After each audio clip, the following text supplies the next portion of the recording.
I'm so glad that you're here today. Today we're going to talk about one of my favorite women from the Bible. Her name is Martha. She teaches us a great principle for our business, and you can probably see a lot of yourself in her. Hey there, it's Deneen from Grow From Your Overflow and DeneenTB.com.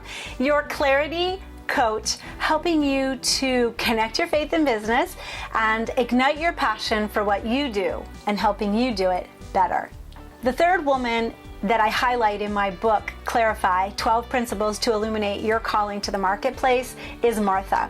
I most identify with Martha. Maybe you do too. I love the fact that Martha really teaches us about how to connect our faith and our business. She's one of our best examples. In fact, her principle is that I can give God glory through my business. I've given Martha a two-part story here. Most of the women in the book do have two parts to their story, but I think Martha's is the most transformational. I think hers starts one way and ends in a completely different way. And I love that because when we talk about Martha, we always connect her with Mary, her sister. So if you know anything about these two sisters, Mary and Martha, you know that they were friends of Jesus. They live in Bethany, which is just outside of Jerusalem.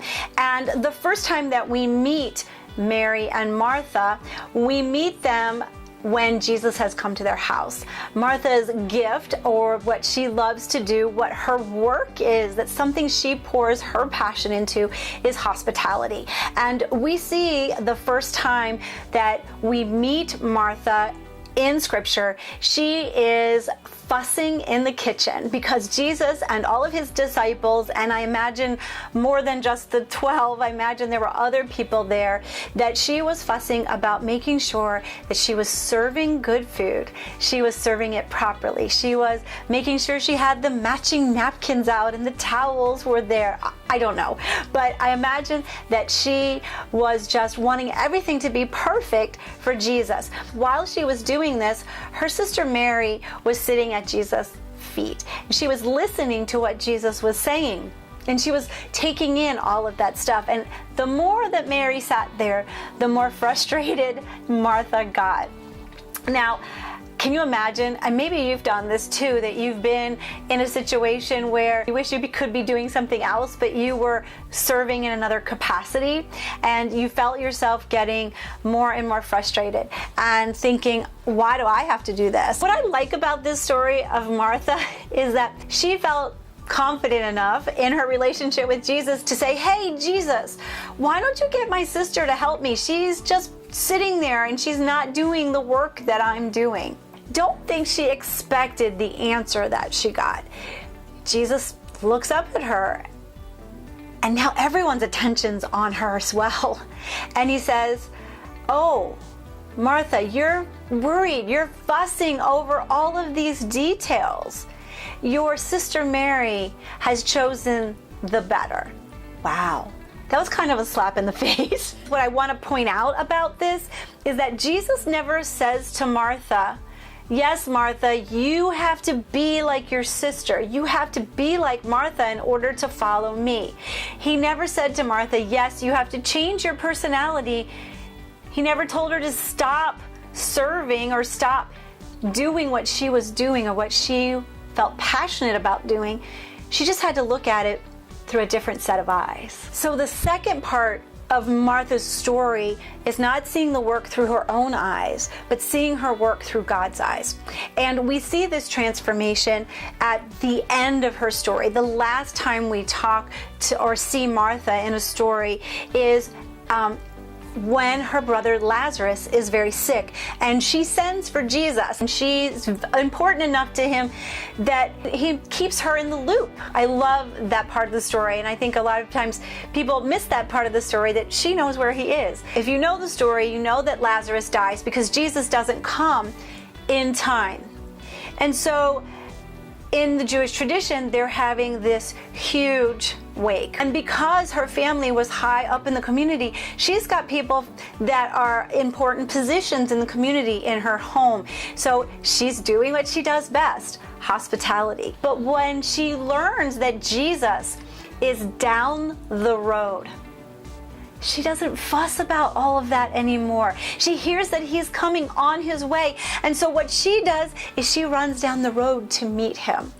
I think this shows us that the biggest transformation has happened in her life. She has understood now that God is important in all aspects of her life, and that she sometimes needs him first, needs him to be connected with her so that she can do the work that she's doing, that the work is not the most important thing, that he is. She and Peter are the only ones in Scripture to actually verbalize that they believe that Jesus was the Son of God, is the Son of God.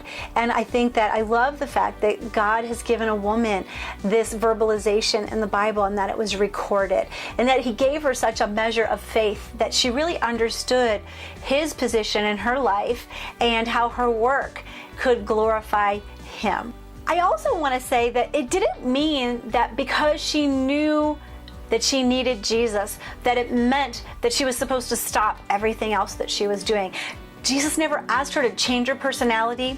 He never asked her to stop working, to stop being hospitable, to stop inviting people to her home and opening it up, doing what she was good at and doing what she was passionate about. He never tells her that she has to make a choice between here's my faith and here's my work. And I love that she really does show this combination of faith and business. So I have a way for you to think about this, and it's 3 R's. I always like everything with alliteration. So think about when you're prioritizing your day, about the activities that happen in your day so that you can get in all the things that are important to you.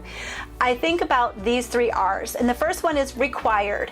In order to prioritize your day, you have to do the things that are required of you. Now, for me, I require myself to meet with God. It's an appointment that I put in my calendar and that I don't miss every single day. You may have some other things that are required of you during the day. Take your children to their classes and lessons and things like that. You may have a job that you have to go into the office each day. That is required of you. So those are the first things we put on our plate that we have to do. We have to do that, what's required of us. Those are activities that are the most important. The second level is what will give us a good return. So required, return. What will give us a good return on our investment? Maybe it's an investment of time in a relationship. Maybe it's an investment in something for our business that actually gives us a financial ROI, right? It could be a return on just our emotional state. And the third way to really prioritize is reward.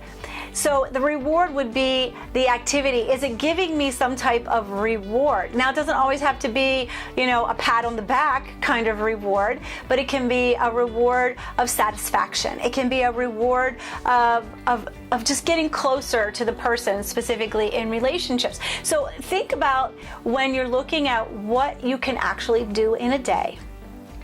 What is required of you? What will give you a good return on your investment, and what can give you a reward for your life? It gives you another tool to say yes or to say no, which is always really important. Make sure if you're liking the content of this video, if you're loving the story of Martha, that you give this video a thumbs up. Make sure to leave me a comment below about how you identify with Martha. In the show notes, you have a great tool for Bible study, so you can study and learn a little bit more about Martha. I'm going to be putting the actual scriptures that I used for the story today in the show notes, and I will be giving you a download that you can click on to do the REAP method, R-E-A-P. It's a method of Bible study that really helps you to focus quickly so you can get through it faster. I hope that you've enjoyed the story of Martha today. Make sure to subscribe to this channel, DeneenTB and the Truth in Business Show. Also, don't forget to hit that bell button, because when you hit the bell button, you get notifications every week when a new video uploads, and that's every Tuesday, so you'll know when to expect it. Thanks for joining me today, and as always, be filled to overflowing.